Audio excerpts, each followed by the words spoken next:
विद्यार्थी मित्र मैत्रिणींनो, झेडपी आणि एनपीच्या या फ्री इंग्लिश क्लासमध्ये आपलं स्वागत आहे. आजचा क्लास 4 चौथा क्लास आहे आपला. रीडिंग कॉम्प्रिहेन्शनचा दुसरा पॅसेज, त्याचे एक्सप्लेनेशन आणि आन्सर्स आपण आज बघणार आहोत. याची पीडीएफ तुम्हाला टेलिग्राम चॅनलवरती मिळेल. इंग्लिश विथ शिवकन्या या नावाने ते चॅनल आहे. जाऊन तिथे तुम्ही सबस्क्राईब करा, तुम्हाला याची पीडीएफ मिळेल. सुरुवात करूया पॅसेज वाचायला, पण त्याच्या आधी एक आठवण, एक स्मरण.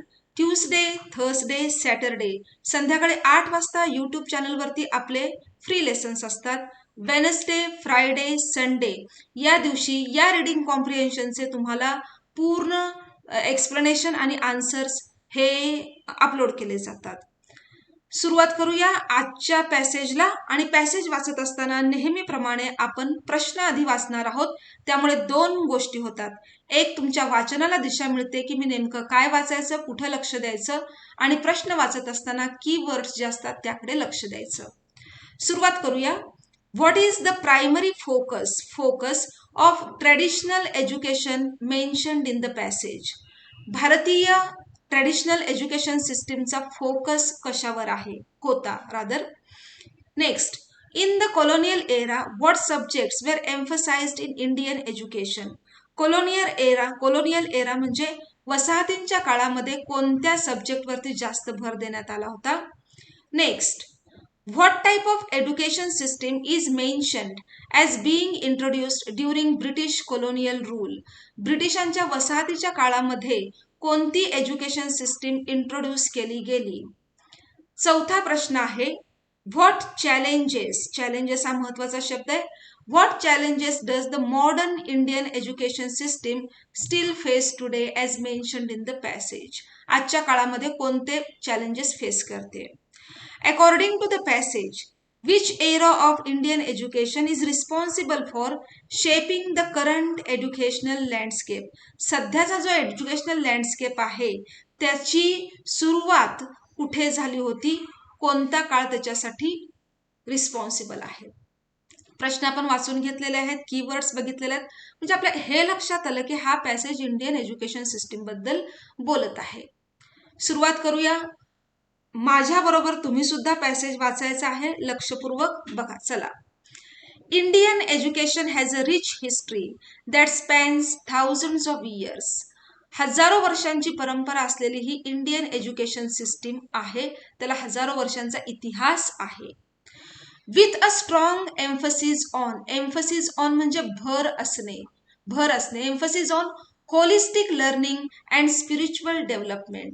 या परंपरेमध्ये सर्वसमावेशक अध्ययन, होलिस्टिक म्हणजे सर्वसमावेशक लर्निंग अँड आध्यात्मिक प्रगती या 2 बाबींवरती तिथे भर होता.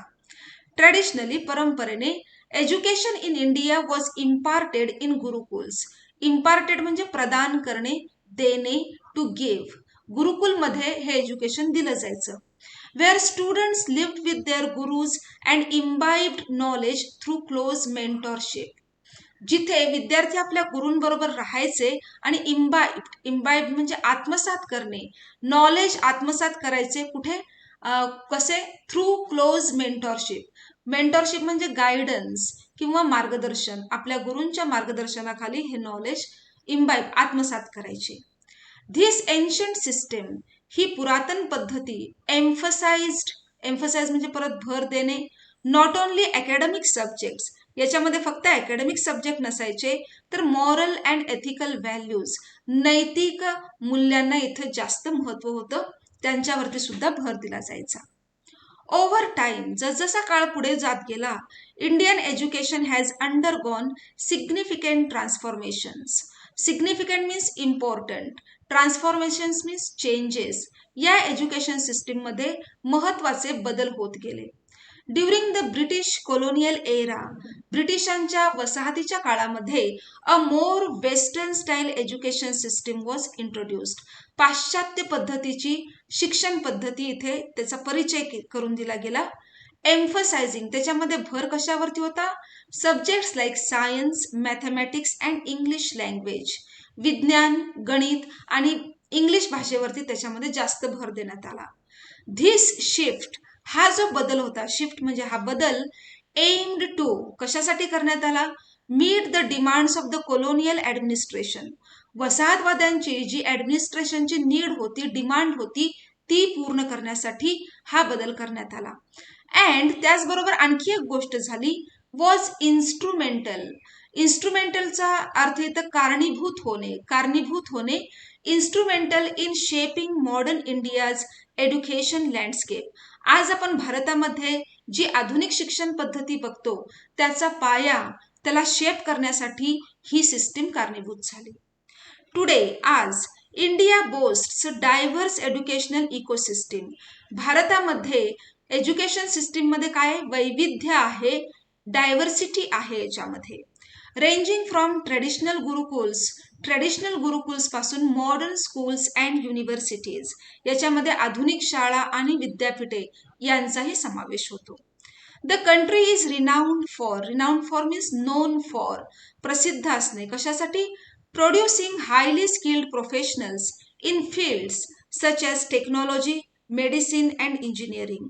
टेक्नॉलॉजी, मेडिसिन आणि इंजिनिअरिंग या क्षेत्रामध्ये हायली स्किल्ड प्रोफेशनल्स तयार करण्यामध्ये आपला देश ओळखला जातो. हावेवर, तरी सुद्धा चॅलेंजेस परसिस्ट. आज सुद्धा चॅलेंजेस, परसिस्ट म्हणजे आहेत, कंटिन्यू राहणे, टू कंटिन्यू. आज आव्हाने आहेत आपल्या समोर. कुठले? Issues of access. हे जे शिक्षण आहे ते सगळ्यांना ऍक्सेसेबल आहे का? तर नाही, हा इश्यू आहे. क्वालिटी, दर्जा शिक्षणाचा. Relevance in the rapidly changing global context, बदलत्या आधुनिक संदर्भामध्ये, आधुनिक जगाच्या संदर्भामध्ये याचा रेलेव्हन्स कितपत आहे, हे सगळे इश्यूज आहेत. प्रश्नांना सुरुवात करूया.